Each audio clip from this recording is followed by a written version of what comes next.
好好商量。先前是我这。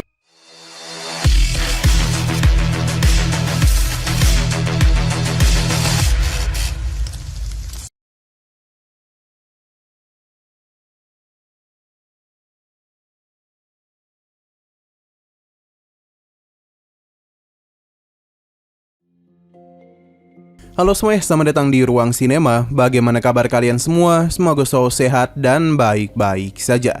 Sesuai jadwal, jadi pada hari ini kita akan kembali melanjutkan series Donghua Martial Master episode terbaru, yang mana ini adalah episode yang ke-528. Bagi yang mau bergabung dan series ini, kita sudah sediakan playlistnya. Jadi kalian bisa mudah mencari di mana episode awal dari series ini. Sebelum kita mulai episode terbarunya, kita akan melihat dulu apa saja yang telah terjadi pada episode sebelumnya, tepatnya pada episode 527. Setelah berhasil mengalahkan para pria mesum, Qingchen sempat melepaskan rindu bersama Qiansu. Ia meminta maaf karena telah melanggar janjinya untuk selalu melindungi Qiansu. Kedepannya, Qingchen berjanji hal yang seperti ini tidak akan pernah terjadi lagi kepadanya. Qingchen bersama yang lainnya pun mulai melanjutkan perjalanan, yang mana dia bersama Qiansu sedang membahas mengenai para pria berjubah hitam. Berdasarkan pengetahuan Qiansu, orang-orang itu hanya bergabung untuk sementara waktu dengan aula tim penegak hukum, demi bisa masuk ke tempat ini saja. Selain itu, yang memberikan izin atas keterlibatan mereka adalah Istana Piao Miao. Qingchen paham, dan di tengah perjalanan tersebut, para serangganya merasakan sebuah harta. Jadi mereka pun memutuskan untuk mengikutinya. Hanya saja setibanya di sana, Qiansu tidak bisa melihat apapun selain tanah yang tandus. Sampai akhirnya para serangga pun memakan penghalang yang ada di depan. Sekarang kita akan melanjutkan episode terbarunya. Cahaya yang menyilaukan pun keluar dari tempat tersebut. Hanya saja Qiansu masih belum paham apakah itu. Berbeda dengan Qingchen yang mencurigai sesuatu. Jadi dia pun langsung saja mengeluarkan pedangnya untuk menebas tempat tersebut. Apa yang Qingchen duga kemungkinan ada benarnya, karena serangan itu telah menghancurkan penghalang yang mengeluarkan begitu banyak energi spiritual yang melimpah. Entah apakah itu karena para serangga Qingchen menjadi begitu senang dengan penemuan mereka. Selain mereka, Qingchen dan juga Qiansu sama senangnya, karena kapan lagi mereka menerima kekuatan sebesar itu.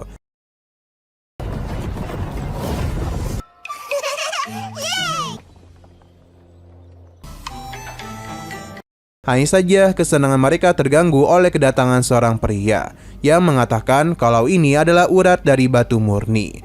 Dengan begitu bersemangat, ia pun berusaha untuk mengambil semuanya. Akan tetapi, Xiaoyu menghentikannya karena bagaimanapun merekalah yang menemukan urat mineral itu. Jadi bagaimana bisa dia ingin mengambilnya? Hanya saja pria ini tidak terlalu peduli dengan Xiaoyu. Ia bahkan sempat menjahilinya. Tentu pelakuannya telah membuat Xiaoyu marah besar. Ia mencoba menyerangnya, namun pria itu dengan mudah menyingkirkannya. Xiaoyu tidaklah menyerah dan kembali menyerang pria tersebut. Alhasil, ia pun tersadar kalau serangga ini memiliki pertahanan yang sangat kuat. Selain Xiaoyu, Xiaohou juga sama kesalnya. Jadi dia akan mengutus para serangga untuk memberikan hukuman kepada pria tersebut. Takut akan meninggoy, pria ini pun segera melarikan diri. Tapi ini tidak akan dibiarkan oleh Xiaoyu. Ia akan mengejarnya, sedangkan Xiaohou ditugaskan untuk membantu Qingchen mengumpulkan urat mineral.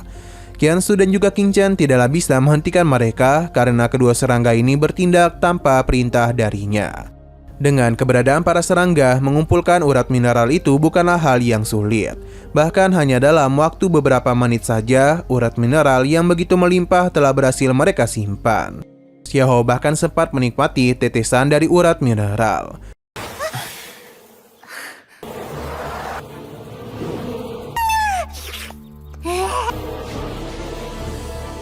Ia pun segera melapor kepada Qingchen kalau tugas mereka sudah selesai. Ia bahkan membersihkan sisa-sisa yang ada di tepian untuk mempermudah tuannya. Tapi Qingchen agak tidak puas, karena bagaimanapun Xiaohou mengatakan dia akan membersihkan semuanya. Tapi mereka hanya membersihkan puing-puing saja, padahal masih banyak urat mineral yang ada di sana. Dengan malu-malu, Xiaohou pun meminta maaf. Kini adalah giliran Qingchen yang akan melakukan penyerapan kepada urat mineral dalam ukuran yang besar. Tidak sulit bagi Qingchen untuk menyimpan semuanya ke dalam cincin penyimpanan. Setelah semua itu, Xiaohou merasa kalau saat ini Xiaoyu tengah dalam masalah. Jadi mereka harus segera pergi untuk membantunya. Kembali kepada Xiaoyu, saat ini dirinya tengah dikepung oleh 3 pria. Namun ada yang aneh karena ketiga pria ini yang justru tertekan oleh sesuatu.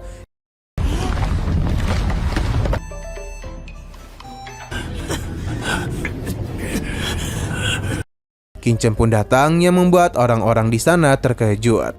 Pasalnya salah satu dari mereka mengenali Qiansu sebagai murid dari Balai Penegak Hukum. Melihat kedatangan tuannya, Xiaoyu segera melapor kalau ketiga pria ini telah berani merundung dirinya. Pria ini pun meminta maaf karena tidak tahu kalau serangga itu adalah milik Qingchen. Karena sebelumnya serangga itu telah mengejar rekannya. Jadi mereka tidak punya pilihan lain selain memberikan tekanan. Ia yang tidak ingin membuat masalah dengan mereka berharap untuk bisa melupakan masalah ini, supaya kedepannya mereka bisa menjadi rekan. Ia pun menanyakan apakah ada sesuatu yang dia inginkan. Xiaoyu memberitahu kalau pria barusan telah berani mengambil urat mineral milik tuannya. Jadi bagaimana bisa ia melupakan masalah itu?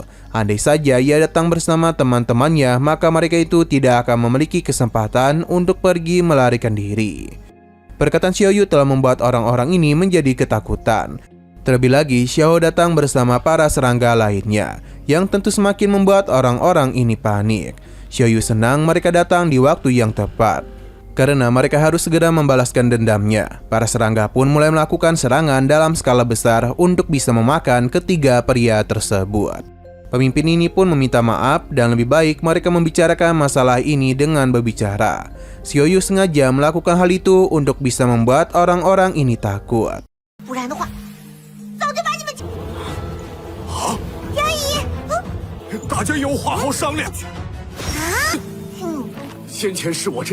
Pria ini mengakui kalau mereka telah bersikap kasar kepada Xiaoyu. Jadi dia akan melakukan apa saja untuk membayar kesalahannya.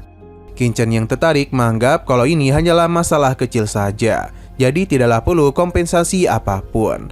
Hanya saja ia penasaran bagaimana mereka bisa saling berkumpul, karena sepengetahuan Qingchen beberapa alat komunikasi tidak akan dapat digunakan di tempat ini.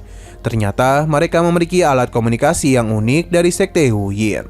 Ia pun memperlihatkan hal tersebut kepada Qingchen. Dengan harta inilah mereka bisa melakukan komunikasi jarak pendek dimanapun berada. Qingchen yang tertarik dengan harta itu mulai melakukan pemeriksaan, dan dia agak terkejut karena barang itu mampu menyerap energi di tempat ini. Hanya saja benda itu mengalami reaksi yang sepertinya berasal dari rekan-rekan ketiga pria itu.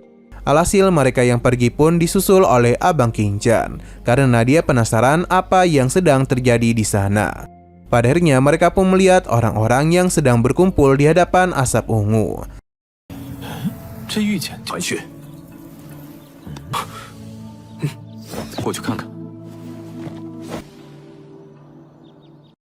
Tapi sayang sekali lagi seru-serunya episodenya ini pun harus bersambung dulu.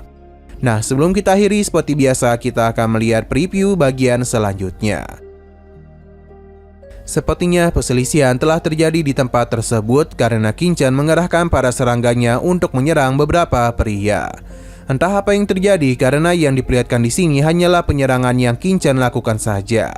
Para serangga itu terlalu kuat dan tidaklah mampu ditahan oleh orang-orang ini, yang bahkan membuat salah satu dari mereka harus menjadi korban.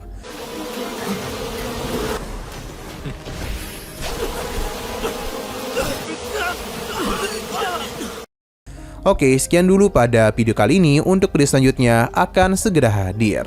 Jadi bagi kalian yang ingin mengikuti series ini, langsung saja klik subscribe dan aktifkan loncengnya. Terima kasih yang sudah menonton video sampai habis. Jika kalian suka pada video ini, klik like dan share ke teman-teman kalian tentang channel ini. Dan ditunggu aja kelanjutannya. Oke, sampai jumpa di video selanjutnya.